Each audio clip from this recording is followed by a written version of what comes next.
Are you a fanboy? I know I am.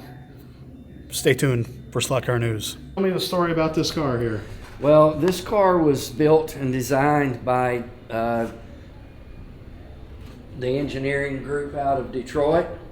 They stayed down in the basement and they basically called themselves a skunk works, and they kept this thing hidden. So the only reason they put the Corvette logo on it is that, you know, the CEOs and the higher ups came down to the engineering department, maybe they wouldn't get griped out so bad. But this car was sent to Midland, Texas in 1963 or 64, and Jim Hall tested it. And so what this project was is a weight-saving exercise. General Motors engineers wanted to prove to Mr. Hall, or at least hopefully prove to Mr. Hall, after he had so much success with the fiberglass tub Chaparral 2 running a General Motors engine, they wanted to test and consider what an aluminum tubbed car would do compared to the reinforced fiberglass tubs Mr. Hall had been winning so many races with. So they sent it to Midland. Mr. Hall tested this thing, and it was supposed to be destroyed when the testing was over, but it ended up in one of Chaparral Car's barns south of Midland, and we basically got it about 4 years ago from Mr. Hall to put in this museum. But if you look at the fiberglass tub and then you go over to the predecessor of the Chaparral 2 and notice that it has a fiberglass tub monocoque. So this car never saw anything other than test usage. It was a test mule, or It was a test car. proof of concept kind of a thing. It was basically, like you say, a proof of concept. It was, you know, the Serve 2 was a four-wheel drive race car that Arkov Duntov was working with, and this is kind of like about that time, except this one came in as a two-wheel drive car, and they were basically trying to compare an aluminum monocoque tub. Would it be as strong and with holding as the fiberglass monocoque tub on the Chaparral 2? Now, the Chaparral 2 had already proved its success in 64 and 65. And so the Corvette engineers, or the General Motors engineers, wanted to experiment, even though they weren't supposed to be supporting auto racing. That's why they kept it a secret. But what they did is help prove to Jim Hall that he could have a viable, trustworthy, lightweight race car with aluminum engines, not cast iron engines. Because in 1964-65, they weren't really sure yet if aluminum block engines were going to withstand the rotating forces of a racing engine. And this GS2B was part of that test with aluminum block engines. Tub car, just like the 2. And you said, so this is the other 2 chassis now that's under the 2D. Yes, they built a body to meet the specifications or the requirements needed for the rules in Le Mans and Nürburgring and the endurance racing world, like 24 hours of Daytona, 12 hours of Sebring, because after they won Sebring in that car and the floorboard was full of water after that heavy rain, and they still wanted to go endurance racing, they needed to have a cover over the cockpit and meet the rules to be able to ship it to overseas. Yeah, I have a friend.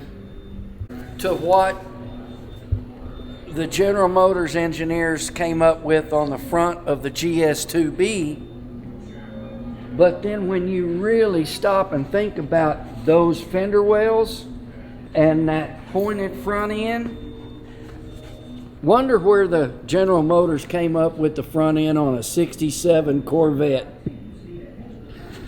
Definitely, it's sure, the lines are sure there, huh? The lines are there. When you look at 67, 68 model Corvettes, you can certainly see that idea.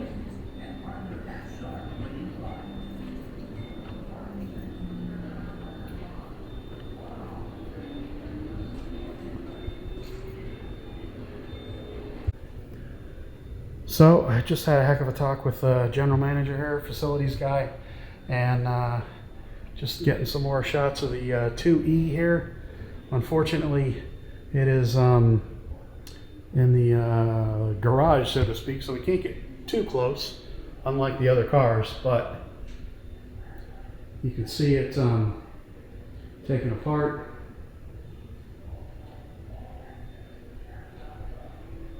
And I mean, it's just, every Chaparral is here, obviously. There's nothing that's been left out. These are all, of course, the actual cars, except for the one kind of over in the corner here, which I will get in a minute, naturally. Or you might have already seen this on the lead-in to my video.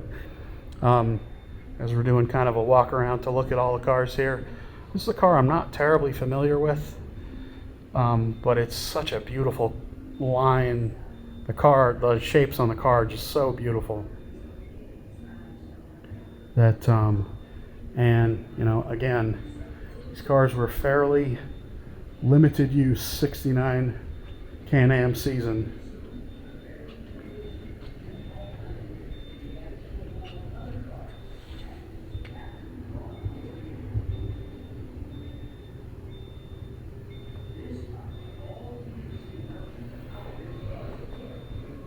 I just love how there's the bare metal wing, the bare aluminum wing, and the body is just plain white. Such a classic design, so clean looking. And I've always wondered about this panel on the side of the car, what you could see through it.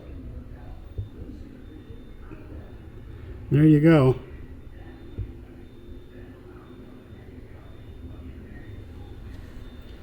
And such a small opening for the driver. And of course, there's just absolutely stunning photos everywhere here. What a simply gorgeous car. Here's the plaque. So if you want to read this, it should be legible. I'll change the exposure here to get it a little more in focus, but just pause the video if you want to read.